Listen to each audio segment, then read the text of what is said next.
Hello friends, मैं सपना फिर से एक बार आप लोगों की स्वागत करती हूँ हमारे पॉडकास्ट चैनल भारतीय संवाद में। आज हमारे साथ मौजूद हैं संजू नगरवाल जी, जो दिल्ली एनसीआर फरीदाबाद से रहने वाले हैं और जिन्होंने हरियाणा से लेकर मुंबई तक एज ए एक्टर काफ़ी काम किया है और फिलहाल वो कास्टिंग डायरेक्टर का काम कर रहे हैं। नमस्कार संजू जी, बहुत बहुत स्वागत है आपका हमारे। नमस्कार सपना जी। भारतीय संवाद के सभी दर्शकों को मेरा प्यार भरा नमस्कार। अच्छा, सबसे पहले तो मैं आपसे पूछना चाहूँगी कि आपको जो ये एक्टर का कीड़ा है ना, जो लोग कहते हैं कि ये एक्टिंग के लिए भी एक कीड़ा काटते हैं, वो उस कीड़े ने आपको कैसे काटा, कब काटा? देखिए सपना जी, मुझे ऐसा लगता है कि एक्टिंग में कोई कीड़ा आपको नहीं काटता। अच्छा, ऐसी कोई बीमारी नहीं होती या ऐसा कोई कीड़ा नहीं होता। और आप ये कह सकते हैं कि ये कीड़ा मुझे किसी ने कटवाया। अच्छा, कटवाया? कटवाया। बेसिकली मैं डीएवी कॉलेज फरीदाबाद से पास आउट हूँ। मैं कॉलेज में अखिल भारतीय विद्या परिषद का छात्र संघ का नेता था। तो सभी को कहीं ना कहीं शौक होता है कि लाइमलाइट में जाए, ये तो वो 100 लोगों से अलग दिखे। तो मेरी भी ऐसे शुरू से इच्छा थी। तो मैं उस चीज़ को एज ए पॉलिटिशियन के रूप में पाना चाहता था। वाह, फिर? तो मैं डीएवी कॉलेज में वाइस प्रेसिडेंट था। तो कॉलेज के दौरान ही मेरे कुछ दोस्त बने। तो उनमें से एक दोस्त ने कहा कि भाई एक्टर बनना है और एक्टर बनते हैं। अच्छा। तो मैंने कहा ठीक है, तो इसमें क्या दिक्कत है, चलो बॉम्बे। तो उसने कहा नहीं भाई, ऐसे नहीं होता। एक्टर बनने के लिए पहले सीखना पड़ता है, इसका एक प्रोसेस है, उसके जरिए आपको जाना पड़ेगा। तो मैंने कहा क्या करना पड़ेगा बताइए। तो उसने कहा इसके लिए आपको मंडी हाउस जाना पड़ेगा। मैंने कहा मंडी हाउस, ये कौन सी जगह है? अच्छा। तो उन्होंने कहा मंडी हाउस एक जगह है जहाँ पे थिएटर किया जाता है, मतलब एक्टिंग का हब है। मैं कहा अच्छा चलो चलते हैं भाई। तो उन्होंने मुझे बताया कि भाई वहाँ पे एक नेशनल स्कूल ऑफ ड्रामा है, जिसमें बड़े बड़े कलाकार पास आउट हैं, लाइक नवाजुद्दीन सिद्दीकी साहब, नसीर साहब, ओमपुरी साहब। तो मैंने कहा ठीक है, इसमें एडमिशन लेते हैं हम भी। चलो। तो उसने कहा यार ऐसे नहीं होता, बातों से एडमिशन नहीं होता, इसके लिए एक फॉर्मेट है प्रॉपर। इसमें आपको कम से कम 5 से 10 प्ले किए होने चाहिए। ग्रेजुएशन मैंडेटरी है। तो मैंने कहा यार ग्रेजुएट तो हमें है, अब 10 प्ले करने, वो करके एडमिशन लेते हैं। तो मुझे ये चीज़ें बहुत हल्की लगी, बहुत इजी लगी कि भाई प्ले करके इसमें एडमिशन हो जाएगा तो हम एक्टर बन जाएंगे। बट एज सच ऐसा नहीं है। तो फिर उसी ने मुझे गाइड किया कि भाई थिएटर करना है तो अब यहाँ पे कहीं थिएटर करते हैं। तो वहाँ 3-4 दिन हम गए। तो फिर एक ग्रुप से जुड़े हम, जिसका नाम था मकाम थिएटर। तो उसके साथ हमने कुछ प्लेस किए और तो इस तरीके से मेरे एक्टर की जर्नी स्टार्ट हुई। फिर मैंने 2-3 साल थिएटर किया अलग अलग ग्रुप्स में एज ए फ्रीलांसर के तौर पे। तो उसके बाद मुझे टीवी सीरियल में काम मिलना स्टार्ट हुआ। मैंने सावधान इंडिया किया, एक जी हिंदुस्तान पे एक सीरियल आता था प्यार इश्कुना, उसमें मैंने मेन लीड काम किया। वो मेरा पहला एपिसोड था जिसमें मैंने मेन लीड काम किया। उसके बाद मैंने थिएटर क्विट कर दिया और धीरे धीरे एज ए एक्टर की जर्नी मेरी वहाँ से स्टार्ट हुई। तो इस प्रोसेस में मुझे लगा 3-4 साल। तो धीरे धीरे अभी भी हम सीख रहे हैं, करते हैं, सीख रहे हैं, करते हैं। तो ये जर्नी वहाँ से मुझे एक्टिंग का कीड़ा 2014 में काटा। आज तक वो जर्नी स्टार्ट है हमारी। मतलब 2014 है जो आपका, जब आपने कहा जी के लिए जो सीरियल आया था।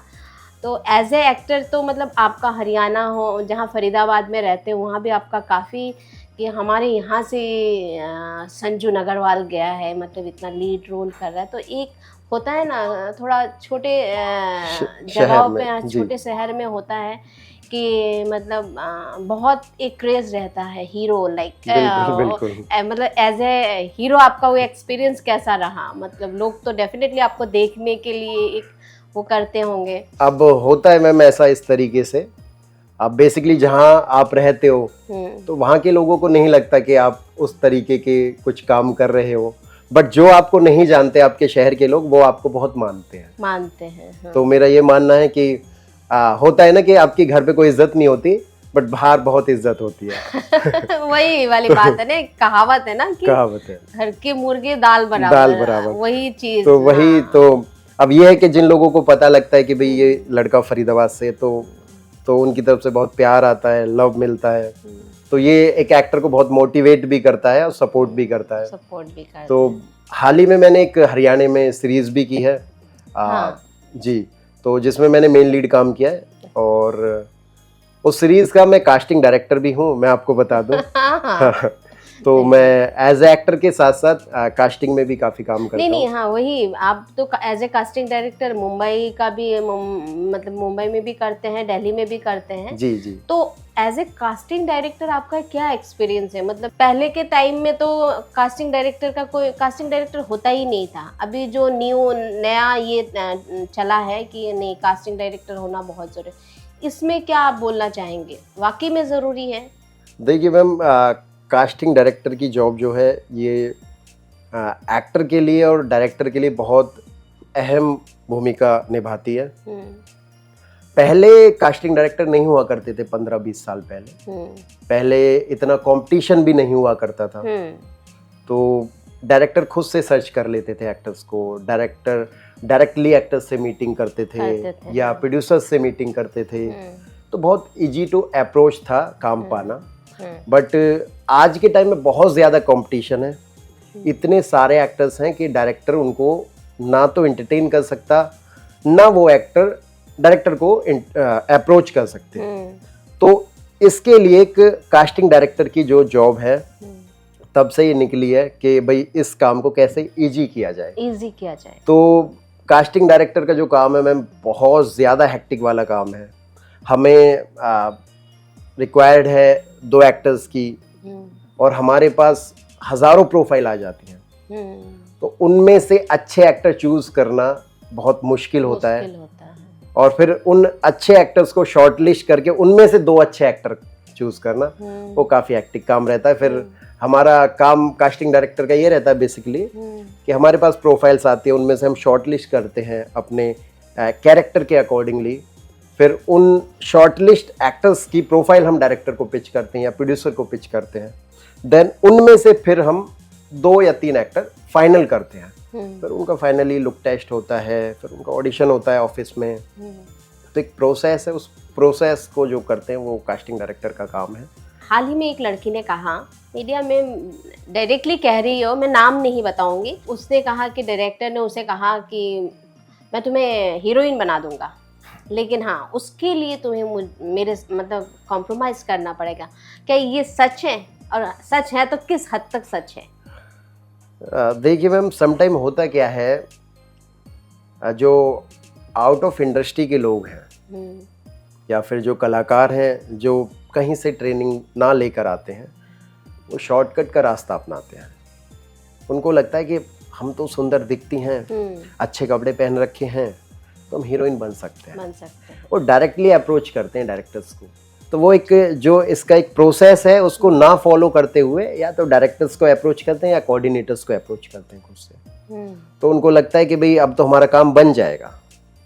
तो ऐसा नहीं होता कि उनके साथ डायरेक्टली कोई इस तरीके की हरकतें करेगा। अगर आप एक प्रोसेस को फॉलो करके जाएंगे, अगर आपको काम आता है, एक्टिंग आती है, तो इस तरीके की बात आपसे कोई नहीं करेगा अगर आप टैलेंटेड हैं। अगर आपको काम नहीं आता और आपको लगता है कि मुझे तो काम आता नहीं है, अब मैं किसी और माध्यम से जाती हूँ, तो वो जो ये माध्यम है कॉम्प्रोमाइज का, ये कहीं ना कहीं म्यूचुअल होता है। और फिर काम ना मिलने के कारण फिर ये लोग बातें उड़ा देते हैं कि हमारे साथ तो कॉम्प्रोमाइज हुआ है। तो आपके साथ कोई जोर जबरदस्ती नहीं करता, ये आपकी म्यूचुअल अंडरस्टैंडिंग होती है। आप इतने मैच्योर हैं, आपको क्या करना है क्या नहीं करना है, इसका डिसीजन आप खुद ले सकते हैं। तो होता है, अब मान लीजिए हो सकता है कि उनके साथ कुछ हुआ होगा, XYZ जो भी हुआ है वो उनको पता है, बट हो सकता है वो डायरेक्टर ने भी देखा होगा कि काम तो आता ही नहीं है, तो मैं करोड़ों रुपए इसके ऊपर क्यों खर्च करूं या किसी का पैसा क्यों मरवाऊं।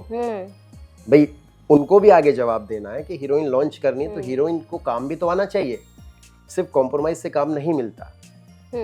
आपके पास वो टैलेंट होना चाहिए, वो गुण होना चाहिए। अगर वो है ही नहीं तो फिर तो आप कितना भी कॉम्प्रोमाइज कर लीजिए, आपको काम कोई भी नहीं देगा इंडस्ट्री में।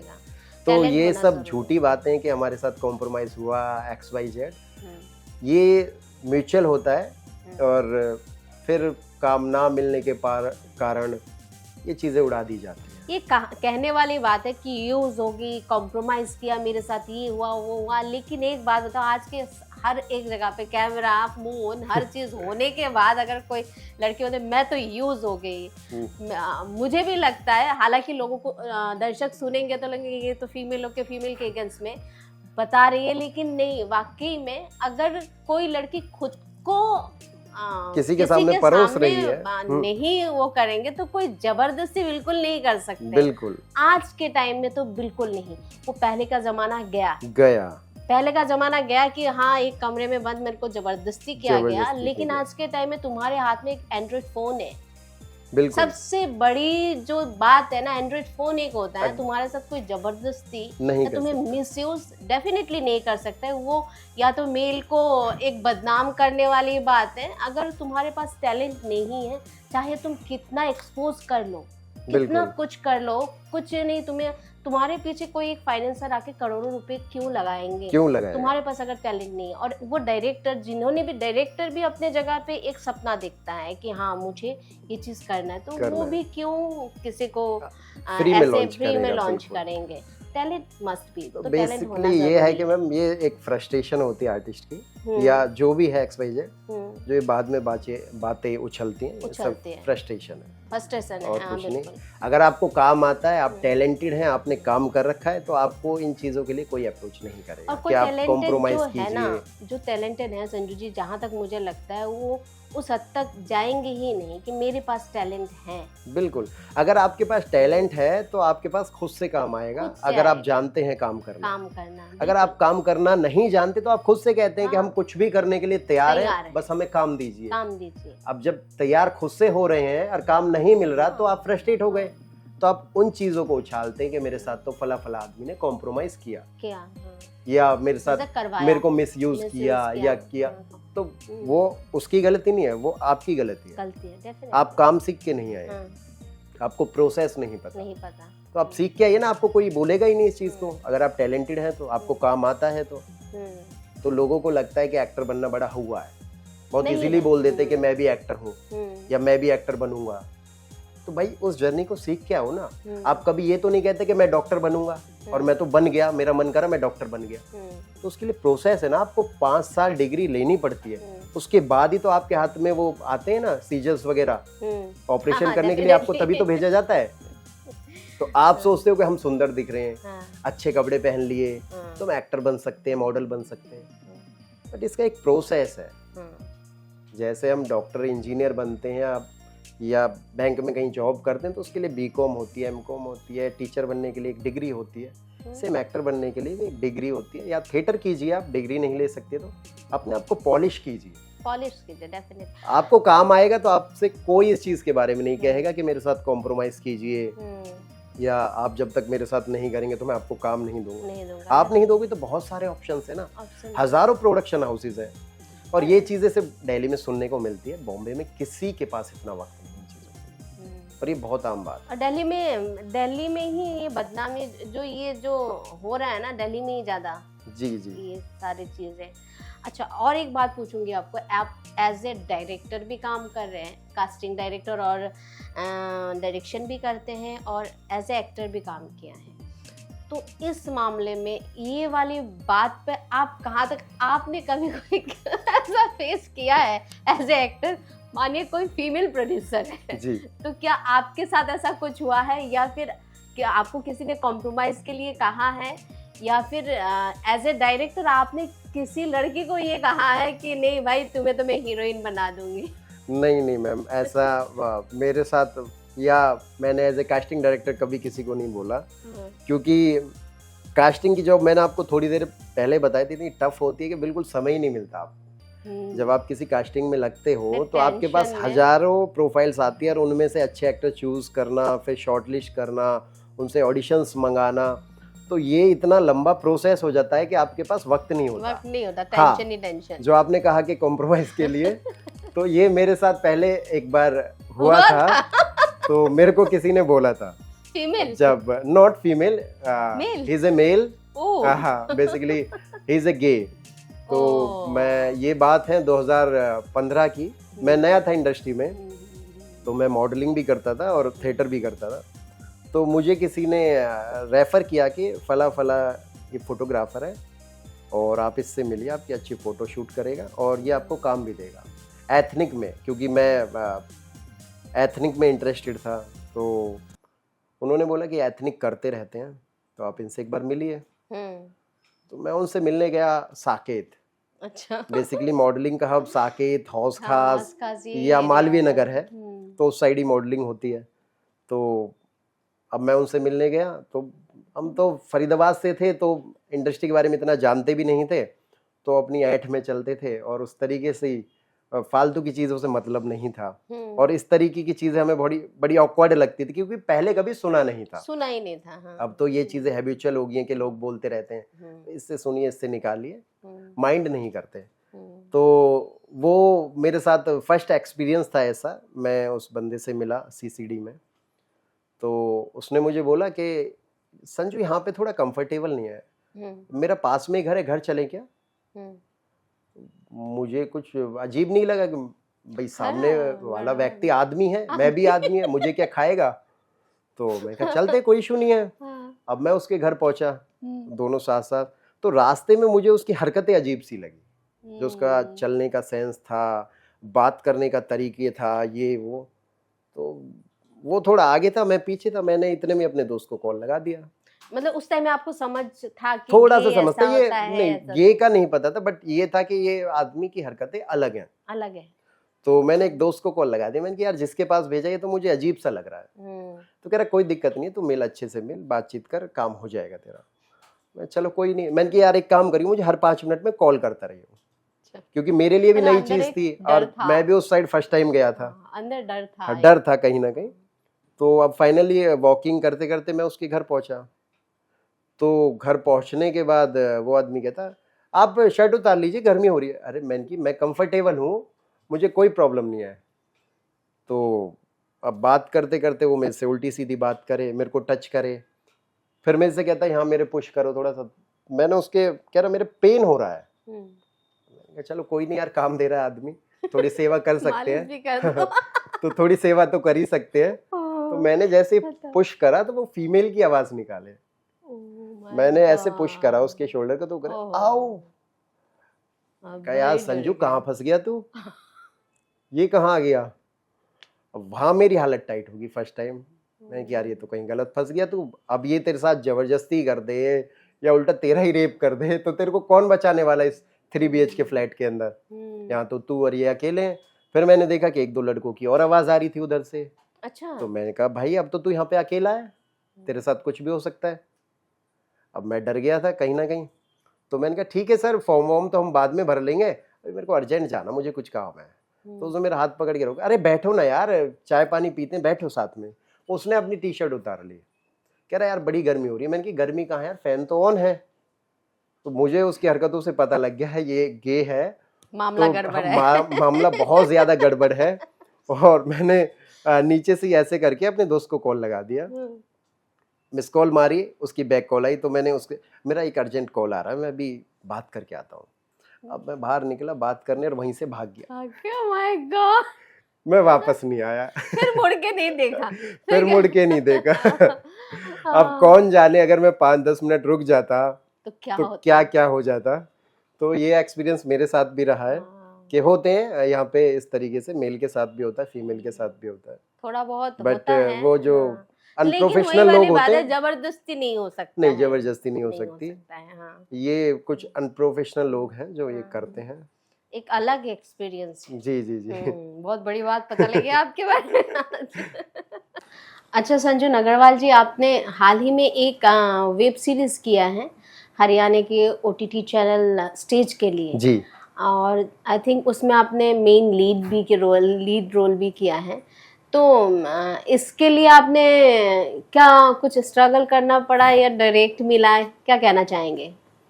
मैम इसमें मुझे जो रोल मिला है वो बड़ी लंबी जर्नी है।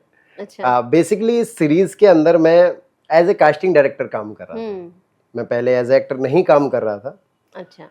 तो सीरीज की कास्टिंग के दौरान जब मैंने पूरी स्क्रिप्ट पढ़ी तो उसमें मैंने एज ग्रुप निकाले, कैरेक्टर्स निकाले, तो सबकी एज ग्रुप के अकॉर्डिंगली मैंने एक्टर्स के प्रोड्यूसर को 4 से 5 ऑप्शंस शेयर किए। तो उसमें एक कैरेक्टर था जिसका नाम था बिंदर, अच्छा, जो कि मेरी एज ग्रुप का था, 25 से 30 साल का। तो उस कैरेक्टर के लिए लास्ट में, मतलब पहले हमारी सीरीज की पूरी कास्टिंग कंप्लीट हो चुकी थी, बस हमारा बिंदर रह जाता है। जितने भी ऑप्शंस मैंने प्रोड्यूसर्स को भेजे थे वो उन्हें पसंद नहीं आए थे। अच्छा, तो जब हमारी शूटिंग के 4 या 5 दिन रह गए थे, तब प्रोड्यूसर ने मुझसे मिलके बोला कि भाई ये कैरेक्टर रह चुका है, तो इसको जल्दी से जल्दी लॉक कीजिए, फिर हम शूटिंग पे निकलेंगे। तो उसके लिए मैंने बिंदर के लिए भी उससे पहले 5 से 6 ऑप्शन भेजे हुए थे, बट प्रोड्यूसर को पसंद नहीं आए। तो फाइनली मुझे तो पता था कि भाई अंदर तो एक्टर है, तो मुझे भी सीरीज में कोई काम करना है तो मुझे भी सीरीज के अंदर काम करना है, तो कुछ ना कुछ तो करना पड़ेगा। तो यहाँ जब मैंने 4 एक्टर्स के ऑप्शंस भेजे, तो स्क्रिप्ट तो मेरे पास ऑलरेडी थी, तो मैंने पढ़ी हुई थी। तो बिंदर का ऑडिशन मैंने बनाया और उन्हीं ऑप्शंस के साथ अपना भी ऑडिशन भेजा। तो मैंने अभी 5 ऑप्शंस भेजे एक्टर्स के, जिनमें से एक मैं भी हूँ।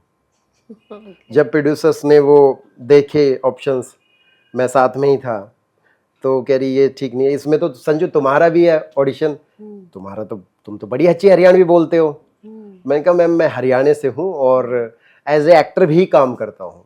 तो मैंने एज ए एक्टर काफी काम कर रखा है। तब उन्हें लगा यार ये तो अच्छी बात है, हम तो इधर उधर ढूंढ रहे हैं और एक्टर हमारे सामने है, तो क्यों नहीं इस कैरेक्टर को तुम करो।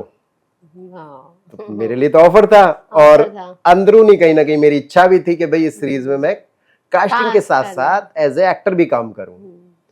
तो उन्होंने जब मुझे कहा कि क्यों नहीं इस कैरेक्टर को तुम करो, तुम तो अच्छी एक्टिंग करते हो, तो मैं वहां कन्विंस, मैंने कि हाँ मैम क्यों नहीं करते हैं। अब हमारी कास्टिंग लॉक थी, सभी कैरेक्टर हमारे पास थे, सिर्फ हमें शूटिंग पे जाना था। तो इस तरीके से ये जर्नी थी, तो मुझे इस सीरीज में मेन लीड काम मिला। वेरी नाइस बहुत अच्छा एक्सपीरियंस रहा इसका मतलब। जी मैम, बिल्कुल डिफरेंट एक्सपीरियंस था ये। कि जहाँ खुद मतलब कास्टिंग, खुद का कास्टिंग खुद की कास्टिंग खुद, ऐसे कह सकते हैं। बट मैंने ऑप्शन भेजा था, ऑप्शन भेजा था, लेकिन तो ऐसा नहीं है कि मैंने अपना रोल अलग निकाल के रखा हो। ऑफर किया और आपने भेजा, तो कितना अच्छा लगा होगा जब उन्होंने ऑफर किया, है ना। बहुत एक अंदर ये फीलिंग तो मतलब मैम बहुत अच्छी वाली वाव वाली फीलिंग थी कि जब उन्होंने कहा कि ऑडिशन देख के कि तुम तो अच्छी हरियाणवी बोलते हो और हरियाणा से हो, तुमने पहले क्यों नहीं बताया तुम भी एक्टर हो, तुम घर में ही हो। हाँ, तो तुम तो पास में बैठे हो, हमारे एक्टर सर्च कर रहे हैं, तो इस कैरेक्टर को क्यों ना तुम करो। तो बड़े मजेदार फीलिंग थी, मजा आया काम करके। ग्रेट। अच्छा संजू जी, आपको एज ए कास्टिंग डायरेक्टर और एज ए एक्टर दिल्ली से लेकर मुंबई तक की एक्सपीरियंस है। एज ए एक्टर अगर कोई जहाँ हमें सुनने को मिलता है कि बहुत सारे ऐसे एक्टर हैं, उनको बहुत रहता है कि मुंबई में काम करने का इच्छा होता है, वो लोग जाते हैं, धक्का मुक्की खाते, अल्टीमेटली फेलियर होकर वापस घर आ जाते हैं। तो उनके लिए आप कुछ ऐसा उनको गाइड कीजिए कि मतलब क्या करना चाहिए मुंबई में जाके ताकि धक्का ना खाए, कुछ ऐसा फ्लोर है। जी जी, तो उसके बारे में कुछ बताएं। देखिए सपना जी, बेसिकली क्या है ना, अब कुछ लोगों को लगता है कि एक्टर बनना बड़ी आसान खेल है और वो सीधा बैग उठा के बॉम्बे पहुंच जाते हैं, बॉम्बे में अब एक्टर हम बन जाएंगे। बट ऐसा नहीं है। सबसे पहले तो जो मैंने थोड़ी देर पहले आपको बताया था, एक प्रोसेस है, उसको फॉलो करके आप पहुंचिए। अगर आपको एक्टिंग आती है, थिएटर आपने किया है, कहीं से कोर्स किया है, आपका मुंबई नगरी में स्वागत है। आप आइए, बॉम्बे पहुंच के सबसे पहले आप उतरिए बोरीवली स्टेशन। अच्छा, यहाँ से जाइए, बोरीवली उतरिए, वहां से ऑटो पकड़िए, सीधा पहुंचिए आराम नगर। आराम नगर कहने के लिए आराम है, मगर वहां पे आराम हराम है। अच्छा।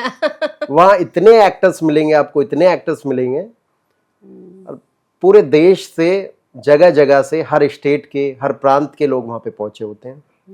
बेसिकली वो हब है कास्टिंग का। अच्छा। आराम नगर, वहां पे आपको 200 से ज्यादा कास्टिंग एजेंसीज हैं। आप जाइए, उन एजेंसीज में जाइए, उनके एसोसिएट्स का, असिस्टेंट्स का नंबर लीजिए, वहाँ पे इंट्रो दीजिए, ऑडिशंस दीजिए। तो सभी कास्टिंग एजेंसीज के बाहर उनका नंबर लिखा होता है, उनका स्कैनर होता है, उस पर आप, आजकल तो ऑप्शन है कि ऑनलाइन स्कैन करके आप अपनी प्रोफाइल सबमिट करा सकते हैं। वाह। तो जब भी आपकी लुक का कुछ काम आएगा तो आपको वहां से हायर कर लेंगे या लुक टेस्ट के लिए बुला लेंगे। तो आज के टाइम में तो बहुत इजी हो गया है काम पाना भी, और अगर आपको काम आता है तो, अगर आपको काम आता है तो काम पाना बहुत इजी हो गया है और ऑनलाइन हो गया है। तो मैं तो सभी नए कलाकारों को ये कहूंगा कि पहले सीख के जाएं और सीख के सीधे आराम नगर पहुंचे, वहां पे सभी प्रोडक्शन कास्टिंग एजेंसीज में अपना इंटरव्यू दें, ऑडिशन दें, इंट्रो दें, नंबर उनके लें, उनके कनेक्ट में रहे। अब सम टाइम होता क्या है, जिन एक्टर्स को या जो न्यू कमर एक्टर हैं तो उनको लगता है अब तो नंबर मिल गया, अब तो हम फोन पे बात कर लेंगे, काम मिल जाएगा। मगर ऐसा नहीं होता क्योंकि उनका नंबर उस वक्त हजारों लाखों लोगों के पास होता है। तो वो आपको फोन पे एंटरटेन करने के लिए नहीं बैठे। आपको क्या चाहिए, आप उनको प्रोफाइल भेजिए, मेल कीजिए, आप उनके टच में रहिए। अगर आप उनके टच में नहीं रहेंगे तो वो आपको कैसे याद रखेगा। लोगों को लगता है कि नंबर है, हम बस वो अपने आप बुला लेगा। कैसे बुला लेगा, ये सवाल उठता है, कैसे बुला लेगा। हजारों नंबर है, हजारों लाखों एक्टर आते हैं, तो आपको कैसे याद रखे। अब वो याद रखने के लिए आपको कुछ तो ऐसा काम करना पड़ेगा ना, याद दिलवाना पड़ेगा कि आपको वो याद रखे। ये सवाल आता है, या तो आपकी परफॉर्मेंस ऐसी हो, या आपके रिलेशन अच्छे हो, या आप उनसे मिलिए। तो उसके लिए क्या करना है, सिर्फ एक बार इंट्रो दे के नहीं आना है, आप जाते रहिए। हफ्ते, 2 हफ्ते, 10 दिन, 5 दिन में उनके ऑफिस पे विजिट कीजिए, क्या चल रहा है, नया क्या चल रहा है।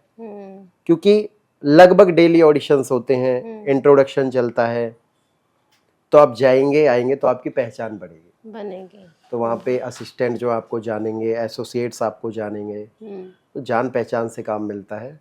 सिर्फ ऐसा नहीं है कि एक बार आप पहुंच गए दिल्ली से, बैग उठाया और बॉम्बे पहुंचे, आराम नगर में सबके नंबर ले आए और उनको घर बैठे बैठे कॉल करेंगे। नहीं, ये नहीं है। कॉल पे एंटरटेन कोई नहीं करेगा, आपको साबित करना पड़ेगा।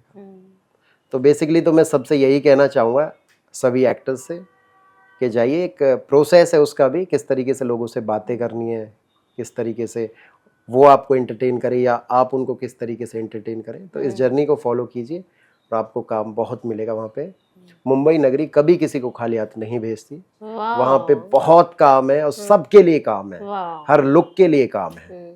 बहुत बड़ी बात कही है आपने कि मुंबई किसी को मायूस होने नहीं देते। अगर टैलेंट है तो जरूर निकलेगा। और कहाँ जाना है, आराम नगर जाना है। आराम नगर में मतलब रेस्ट नहीं करना है, नहीं करना है, आराम करने के लिए नहीं, आराम करने के लिए जाना है और अपना टैलेंट दिखाना है। डेफिनेटली मुंबई किसी को मायूस करके नहीं बेचेंगे। जी। अच्छा संजू जी, एक बात मैं पूछना चाहूंगी मैं आपसे कि एक्टर और हीरो में क्या फर्क होता है? जी सपना जी, मैं इसके बारे में आपको बताना चाहूंगा कि एक्टर और हीरो में बहुत फर्क होता है। आजकल लोगों को लगता है कि वो हीरो बन जाए, बट आपको हीरो कोई क्यों बनाए।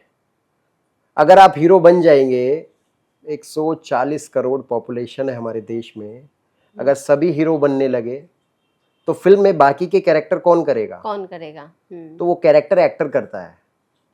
हीरो अलग डेफिनेशन है, एक्टर अलग है। हीरो फिल्म का मेन लीड, मुख्य किरदार होता है और एक्टर कैरेक्टर होता है। अब एक एक्टर के अंदर जब वो एक्टर बनना चाहता है तो उसके अंदर कोई जान नहीं होती, उसके अंदर जान डालता है डायरेक्टर। अब वो डायरेक्टर के ऊपर डिपेंड करता है कि आप में किसकी जान डाले। वो आपको डॉक्टर बनाए, वो आपको इंजीनियर बनाए, वो आपको भैया बनाए, वो आपको पापा बनाए, वो आपको पड़ोसी दिखाए या आपको एक मैकेनिक दिखाए, ये डिपेंड करता है डायरेक्टर के ऊपर। क्योंकि एक्टर का, हीरो का एक पर्टिकुलर क्राइटेरिया है हमारी बॉलीवुड में कि हीरो हैंडसम होगा, लंबा चौड़ा होगा, हंक दिखेगा, मस्कुलर बॉडी होगी, एब्स होंगे। अब वहीं जब एक्टर की बात आती है तो एक्टर के लिए ये सब नहीं चाहिए, हीरो के लिए चाहिए ये सब। और आजकल तो जब से OTTs आए हैं तो हीरो में भी इस तरीके की डेफिनेशन चेंज हो गई है। तो कोई भी हीरो हो सकता है, बट एक्टर के लिए मैं ये बताना चाहूँगा कि एक्टर को कोई बॉडी नहीं चाहिए, कोई 6 एब्स नहीं चाहिए, कोई सुंदरता नहीं चाहिए। एक्टर कुछ भी हो सकता है, काला, गोरा, छोटे बाल, बड़े बाल, तो उसके लिए कोई ऐसी डेफिनेशन या कोई बाउंडेशन नहीं है कि उस कैरेक्टर एक्टर के लिए ये चाहिए हमें, बट ऐसा कुछ भी नहीं है। एक्टर कोई भी हो सकता है। मुझे फॉर एग्जांपल अब मुझे भी लोग कहते हैं कि भाई तुम हीरो जैसे नहीं दिखते, तो भाई हीरो बनना किसको है? भाई आप एक्टर बनने गए हो तो एक्टर बनो ना। कहते हैं कि भाई तुम तो नेगेटिव दिखते हो, तो कौन मना कर रहा है? मुझे लो नेगेटिव में, मैं तो नेगेटिव करने को तैयार हूँ, मैं पॉजिटिव करने को तैयार हूँ, मैं कॉमेडी करने को तैयार हूँ, बट हीरो की डेफिनेशन अलग है। तो आपको ये समझना पड़ेगा आपको हीरो बनना है या एक्टर बनना है। एक्टर वर्सेटाइल होता है, वो हर कैरेक्टर्स करता है।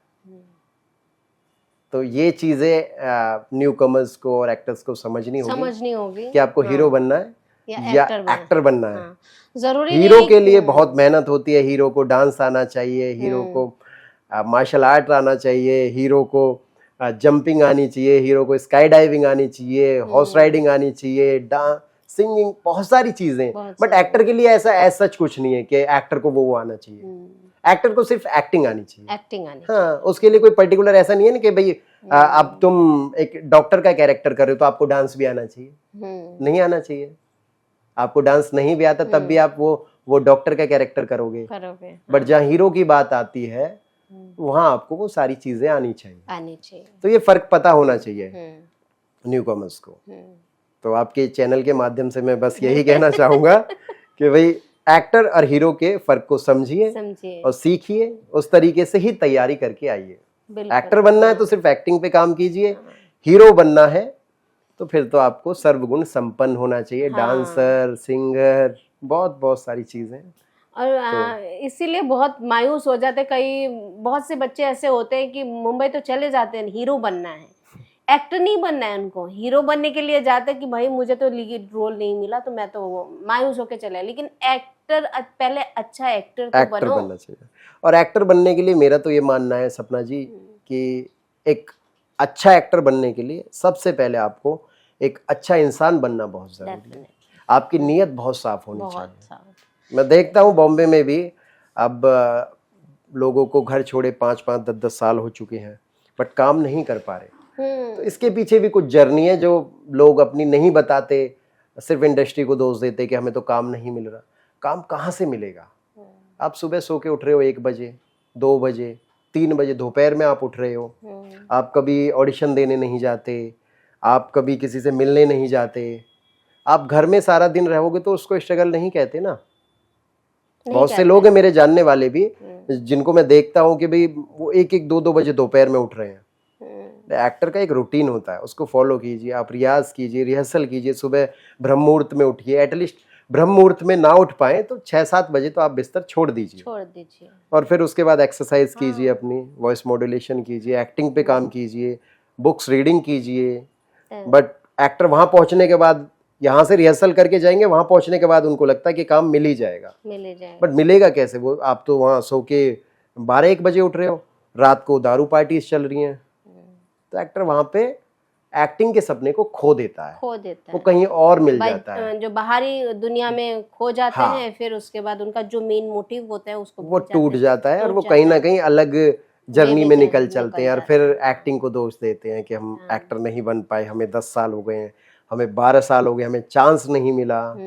तो अब मेरे साथ के कुछ लोग हैं जो 10 साल से उधर रह रहे हैं और मैं जब इंडस्ट्री में आया था तब से वो लोग हैं बॉम्बे, बट उन्होंने आज तक मेरे हिसाब से टीवी पे या सीरीज में कुछ भी काम नहीं किया। बहुत और मैं भी उनके साथ का हूँ। मैं ये नहीं कह रहा मैं बहुत अच्छा एक्टर हूँ, बट उन्हीं के साथ का मैं हूँ और मैंने इतने काम कर लिए दिल्ली में रह के अप डाउन करके। हाँ, अप डाउन भी करता हूँ और या फिर दिल्ली में ही मैंने इतने काम कर लिए जितने उन्होंने बॉम्बे में नहीं किए वहाँ रहने के बावजूद। तो कहीं ना कहीं इस चीज को एक्टर को खुद से समझना होगा कि क्या कमी रही है इस चीज में, आपको काम क्यों नहीं मिल पा रहा।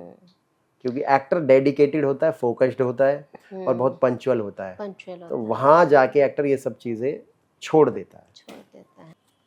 अच्छा संजू अग्रवाल जी, एक बात बताइए, अगर किसी को, क्योंकि पैसे कमाने की क्रेज तो सबको रहता ही है, अगर किसी को कास्टिंग डायरेक्टर बनना हो तो उसके लिए आप क्या कहना चाहेंगे? अगर किसी को भी कास्टिंग डायरेक्टर बनना है तो मैं तो बस इतना कहना चाहूँगा कि पहले नॉलेज लेके आए। कास्टिंग डायरेक्टर बनने के लिए भी आपको थिएटर की नॉलेज होनी चाहिए, डेफिनेटली। एक्टर्स की नॉलेज होनी चाहिए। तो 1-2 साल थिएटर कर लीजिए और थिएटर करने के बाद फिर किसी डायरेक्टर को असिस्ट कर लीजिए, किसी कास्टिंग डायरेक्टर को, उनके वहाँ इंटर्न पे लग जाइए। हो सकता है मेहनताना ना मिले आपको, बट इंटर्नशिप कीजिए वहाँ पे 2, 4, 6 महीने, साल भर। तो आपको एक प्रोसेस पता लग जाएगा कि कास्टिंग कैसे होती है, एक्टर्स को सेलेक्ट कैसे किया जाता है, ऑडिशंस कैसे लिए जाते हैं, किस तरीके से एक्टर्स को हायर किया जाता है, उनसे किस तरीके से बातचीत होती है, उनके वेजेस पे किस तरीके से बातचीत होती है। तो ये प्रोसेस के लिए आपको इंटर्नशिप करनी पड़ेगी या किसी को एज ए असिस्टेंट ज्वाइन करना पड़ेगा। जब आप सारी चीज़ें सीख जाते हैं तो आप इंडिपेंडेंट कास्टिंग डायरेक्टर बन सकते हैं या फिर अपना एजेंसी डाल सकते हैं एज ए कास्टिंग डायरेक्टर की। तो उसके लिए भी सेम यही है कि आप, जो मैंने आपको पहले बताया था कि एक्टर बनने के लिए एक जर्नी होती है। ऐसा नहीं कि मुझे कीड़ा खाया और मैं एक्टर बन गया। तो ऐसे ही कास्टिंग डायरेक्टर के लिए भी एक जर्नी होती है। ऐसा नहीं कि मेरा मन करा और मैं कास्टिंग डायरेक्टर बन गया, नहीं। उसके लिए भी एक स्टेप बाय स्टेप आपको चीज़ें सीखनी चाहिए और किसी को असिस्ट करो, असिस्टेंट बनो, एसोसिएट बनो, फिर कास्टिंग डायरेक्टर आप बनोगे। तो ये कास्टिंग डायरेक्टर के लिए ये है। तो इस तरीके से आप फॉलो करके कास्टिंग डायरेक्टर बन सकते हैं। कास्टिंग डायरेक्टर होता है ना, एक्टर का तो फीस होता है, तो कास्टिंग डायरेक्टर का भी कोई फीस होता है?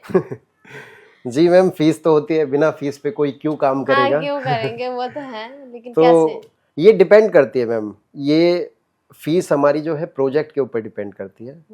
प्रोजेक्ट किस लेवल का है या कितना बड़ा प्रोजेक्ट है, कितने एक्टर्स हैं, उनके अकॉर्डिंगली हर किसी का कास्टिंग में फीस लेने का तरीका अलग है। समटाइम कुछ होते हैं कि प्रोजेक्ट का 5% लेते हैं। अब कम बजट का प्रोजेक्ट है, हो सकता है 10% भी लें, हो सकता है एक्टर्स की फीस का 20% लें, टोटल एक्टर्स की फीस का। या ऐसे भी होता है, कुछ लोग इस तरीके से भी हायर करते हैं कि भाई हम तो एक मोटा मोटा एक्टर्स का ये पैकेज आपको पे करेंगे एजेंसी को, आप देखिए एक्टर्स को किस वेजेस पे आपको लाना है। तो अलग अलग तरीके हैं, किस तरीके से कोई काम करना चाहे तो उस तरीके से ये एक्टर्स की कास्टिंग डायरेक्टर का वेजेस होता है। मतलब मोटा मोटा ये मान के चलिए आप कि मतलब एक्टर की फीस का 25% या 20% तो रहता ही है। इतना तो उनका फीस रहती है। और जिनके बदले में उनको प्रॉपर गाइडेंस के साथ एक फ्लोर मिल जाता है। जी, है ना, तो उतना तो, और हेडेक भी तो है। हेडेक बहुत है मैम कास्टिंग की। सबसे पहले मैंने आपको ये बताया कि कास्टिंग का काम इतना इजी नहीं है, क्योंकि अगर मैं अभी आपके पास 5 बच्चे छोड़ दूं और वो आपको बार बार एक एक चीज पूछें, एक ही सवाल वो पूछे, तो आप भी परेशान हो जाओगे। और वहीं कास्टिंग डायरेक्टर के सामने हजारों एक्टर्स होते हैं जो सेम चीजें पूछते हैं, बार बार व्हाट्सएप पे पूछते हैं, सर मेरे लायक कुछ है, सर मेरे लायक कुछ है, सर मेरे लायक कुछ है, सर मेरी एज का कुछ चल रहा है। अब सेम आप देखोगे कि 500 एक्टर्स के मैसेज पढ़े, यही क्वेश्चन पूछ रहे हैं और आपको सेम जवाब देना है। तो कितना माइंड डिस्ट्रैक्ट होता है और कितना हेक्टिक काम है ये। बिल्कुल। तो इसके लिए तो मैं बाकी एक्टर्स को भी यही कहना चाहूँगा कि भाई उनके सोशल मीडिया हैंडल पे नज़र रखिए और वहाँ स्टोरी चेक करते रहिए। उनकी स्टोरी पे कुछ भी आपके एज के अकॉर्डिंगली आए तो आप उनको कनेक्ट कीजिए देन व्हाट्सएप पे। तो मेरा भी इंस्टा हैंडल है SN फिल्म प्रोडक्शंस के नाम से, मेरी एजेंसी का पेज है जहाँ मेरी टीम का जो मेरा एसोसिएट है वो इसको ऑपरेट करता है, वहाँ पे पोस्ट डालता है। तो बाकी न्यू कमर्स एक्टर भी वहाँ जाके स्टोरी चेक करके और हमारा कुछ भी अपकमिंग प्रोजेक्ट है वहाँ पे पोस्ट होता है और आप मुझे कनेक्ट कीजिए। तो डेफिनेटली अगर आप टैलेंटेड हैं तो आपको काम मिलेगा। चलिए, थैंक यू, आप स्टूडियो में आए, इतना जानकारी दिए हैं हमारे दर्शकों को, न्यू कमर्स के लिए, न्यू एक्टर के लिए। मुंबई जाके क्या कहाँ मतलब आराम नगर है जैसे कि ये चीज़ बहुतों को नहीं पता था, आज पता लगा। और कास्टिंग के बारे में भी पता लगा, किस तरह से कास्टिंग डायरेक्टर बना जा सकता है। थैंक यू इतना सारा जानकारी देने के लिए। तो दर्शकों, thank you so much ma'am. Thank you so much. भारतीय संवाद के सभी दर्शकों को मेरा नमस्कार। धन्यवाद।